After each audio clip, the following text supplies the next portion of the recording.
Pag binabanggit natin ang salitang sundalo, ang unang pumapasok sa ating isipan ay mga magigiting na mandirigmang may dalang matataas na kalibre ng mga baril at nakasuot ng mga camouflage na uniforme at maiiksing mga buhok.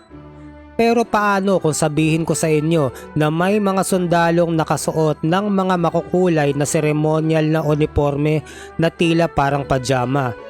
Kung yayamanin ka at nakarating ka na sa bansang Italia at nakabisita sa Vatican City, ang pinakamaliit na bansa sa buong mundo na tahanan ng pinuno ng simbahang Katoliko, ang Pope o ang tinatawag natin na Santo Papa, dahil ang mga sundalo na naatasan na maging tagapagbantay ng Santo Papa ay ang tinatawag na mga Swiss Guards. Nakakatawa man tignan sa ating paningin, ngunit oo, ang Santo Papa ay binabantayan ng isang elite na sandatahang lakas na nakasuot ng makukulay na damit. Ang Vatican Swiss Guards ay marahil isa sa mga kakaiba na sandatahang lakas na umiiral sa panahon ngayon. At para sa mga hindi nakakaalam, ang Swiss Guards ay isa sa mga pinakamatandang sandatahang lakas sa buong mundo na itinatag noong January 22, 1506. Ito rin ay isa sa mga pinakamaliit na sandatahang lakas sa buong mundo, ngunit dahil nga ang katungkulan lang nila ay ang protektahan ang Santo Papa na nakatira sa Vatican City, sa liit ng Vatican City ay sapat na ang bilang ng mga Swiss Guards para gampanan ang kanilang tungkulin. Ngunit, bakit nga ba dapat bantayan ng mga Swiss Guards ang Santo Papa? Para sa kaalaman ng nakararami, ilang daan taon na ang nakalipas, ang Swiss Guards ay isa sa mga pinakamatinding mandirigma sa balat ng lupa. Maliban sa pagiging matitinding mandirigma ng mga Swiss Guards ay hindi rin matatawaran ang katapatan ng mga Swiss Guards sa kanilang tungkulin, kaya naman, ang mga Swiss Guards ay pinakamainam na bodyguard ng mga mahahalagang tao gaya ng mga world leaders at kasama na dyan ang Santo Papa ng Simbahang Katoliko. Noong unang bahagi ng ika-16 na siglo, nakatawag ng pansin ni Pope Julius II ang reputasyon ng mga Swiss mercenaries sa kasaysayan ng Simbahang Katoliko. May malaking naiambag si Pope Julius II.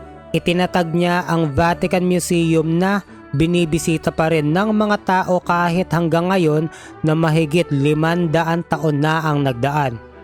Inaprubahan niya ang plano na gawing pinakamalaking simbahan sa buong mundo ang St. Peter's Basilica. Inatasan din ni Pope Julius II ang nooy sikat na pintor noong panahon na iyon na si Michelangelo para pintahan ang kisame ng Sistine Chapel at ang isang lingkod ng simbahan na nasa katayuan ng isang Santo Papa ay hindi maiiwasang magkaroon ng mga banta sa kanilang seguridad. Kaya noong 1503, hiniling niya sa Switzerland kung pwede silang magpahiram ng 200 Swiss Guards mula sa kanilang magigiting na sundalo para bumuo ng magiging tagapagbantay ng Santo Papa. Napakahalagang tungkulin ng maging tagapagbantay ng seguridad ng Santo Papa dahil ang Santo Papa ay hindi lang isang pinuno ng simbahan kundi isa ring tinuturing na tagapagmana ng tinatawag na Chair of St. Peter. Kasi kung babasahin ang talata sa Biblia sa Mateo Kapitulo 16 versikulo 18 hanggang 19, ang sabi ay, "And so I say to you, you are Peter, and upon this rock I will build my church, and the gates of the netherworld shall not prevail against it.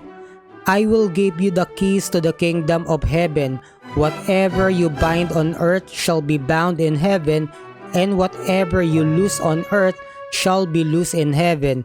Ang talata na ito ang nagsasabi na si Apostol Pedro ang itinalaga ni Hesukristo bilang pinuno ng kanyang simbahan na itatatag sa lupa bago siya umakyat sa langit. Dahil sa salitang Griego, ang ngalan na Pedro ay katumbas ng salitang Petros na siyang binanggit ni Hesukristo patungkol kay Apostol Pedro. At mula kay Apostol Pedro ay nagkaroon na ng 266 na nagmana ng kanyang katungkulan mula kay Apostol Pedro hanggang sa kasalukuyan ngayong 2024 na si Pope Francis. Ngunit, bakit nga ba ganito ang disenyo ng uniforme ng mga Vatican Swiss Guards? Ito ay sa kadahilan ng ang mga matitingkad na kulay sa kanilang pananamit ay mga representasyon ng mga house colors mula sa dalawang maharlikang pamilya noong panahon na iyon, ang mga De La Rovere at mga Medici. Bagamat nakakatawa man tignan sa paningin ang kanilang mga uniforme sa panahon ngayon, ngunit maituturing na standard ang ganitong disenyo noong panahon na iyon ng Renaissance. Ang Swiss Guard uniform ay kilala bilang pinakamabigat na military uniform na tumitimbang ng 3 kilo at kalahati at masyadong agaw pansin. At dahil dito, ang mga Swiss Guards na nakabantay malapit sa mga kalsada ay hindi pinapayagang isuot ang kanilang mga uniforme dahil nakakadistract ito sa mga motorista at maaaring maging dahilan ng mga aksidente. Ang uniforme ng mga Swiss Guards ay pasadyang ginawa para sa kada isang magsusuot nito at inaabot ng halos 32 oras ang paggawa ng mga ito. Ang mga sandata ng mga Swiss Guards ay naglalaman ng halberd o sibat at iba't ibang uri ng mga espada. Ngunit malamang ay iniisip nyo na sa kabila ng kanilang nakakatawang mga pananamit at medieval na mga sandata na parang hindi sila totoong sandatahang lakas, ngunit para sa inyong kaalaman ay hindi sila basta nagko-cosplay lamang dahil ang mga Swiss Guards ay totoong mga militar at ang kanilang mga pananamit ay pawang ceremonial outfits lamang. Ngunit pagdating sa oras na kailangan nilang gampanan ang kanilang mga tungkulin para protektahan ang Santo Papa ay nagsusuot sila ng mga makabagong uniformeng pandigmaan. Sa madaling sabi, kung mapapabisita ka sa Vatican ay hindi mo sila dapat pagtripan at gawing katatawanan dahil mga totoong sundalo lang naman ang pagtitripan mo. Sa mga nagdaang siglo may mga pagkakataon nang naipakita ng mga Swiss Guard ang kanilang kakayahan sa digmaan. Ngunit ang kanilang masasabing tanyag na military engagement ay noong 1527. Noong 1527, nung sumalakay ang 20,000 sundalo na nabibilang sa Roman Emperor na si Emperor Charles V at sinalakay ang Roma. Sa pagsalakay nila ay puwersahan nilang kinuha at ninakaw ang kahit anong mahalagang bagay na makita nila. Ngunit ang pagsalakay nila sa Roma ay hindi dahil sa pag-uutos ni Charles V, kundi dahil ang ilan sa mga sundalo ni Charles V ay nagkanya-kanya dahil hindi sila napapasahod ng tama ni Charles V. Sa garrison ng Roma ay mayroong humigit kumulang 5,000 katao. Sa madaling sabi ay outnumbered ang mga tagapagtanggol ng Roma.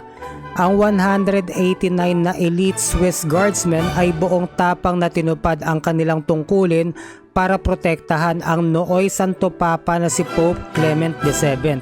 Ang labanang ito ay tinagurian sa kasaysayan bilang The Stand of Swiss Guards.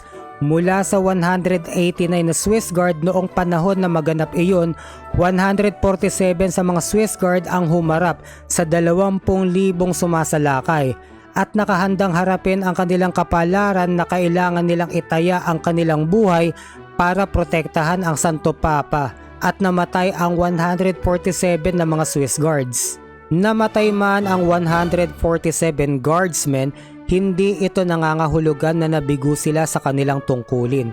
Alam nilang wala silang pag-asang manalo dahil masyadong marami ang mga kalaban. Pero ang natitirang 42 na Swiss Guards ay maingat na itinakas ang Santo Papa at dumaan sila sa isang 800 meter ang haba na lihim na lagusan na kilala sa tawag na Passetto di Borgo na nag-uugnay sa Vatican City patungo sa Castel St. Angelo hanggang sa ngayon. At doon nga ay tagumpay nilang naitakas si Pope Clement VII at nanatiling Santo Papa hanggang kanyang kamatayan pagkalipas ng 7 taon. Ang astig na kasaysayan nila, diba? Ngunit paano nga ba mapasali sa Swiss Guards? Una ay kailangang nakakumpleto ka ng training sa Swiss Army at kailangan ay lalaki ka na nasa pagitan ng 19 hanggang 30 taong gulang at dapat ay may tangkad ka na aabot ng 174 centimeters. At syempre, para makapag-training ka sa Swiss Army ay dapat Swiss ka din. At syempre, ang pinaka-importante sa lahat, dapat ay Katoliko ka. Hindi naman ito maituturing na diskriminasyon dahil kung hindi ka Katoliko ay malamang hindi ka magkaka-interes na sumali rito. At alam nyo ba na meron ng isang full-blooded na Filipino na nakapasok sa Vatican Swiss Guard? Siya ay si Sebastian Baste Eviota. Ayon kay Sebastian Eviota ay hindi basta-basta ang pinagdaanan niya para maging parte ng Swiss Guard. Dapat ay maging isang Swiss ka muna at member ng Swiss Army. Tapos ay inimbitahan sila sa Roma para sa 2 buwan na training. Sa unang buwan ay mayroon silang formal na pagsasanay kung ano ang magiging trabaho nila hinggil sa pagpoprotekta sa Santo Papa. At sa ikalawang buwan naman ay pinabalik sila sa Switzerland para sa self-defense training at formation tungkol sa pagiging Swiss Guards. Ayon kay Sebastian Eviota. O diba mga kaibigan, sinong mag-aakala na sa likod ng makukulay na ceremonial outfits ay napakahabang kasaysayan ng kagitingan sa ngalan ng pananampalataya para ipagtanggol ang Santo Papa sa oras ng kagipitan. At kung nagustuhan nyo ang kwentong ito, please subscribe and hit the notification bell para updated kayo palagi sa mga susunod nating upload at hanggang sa muli, paalam!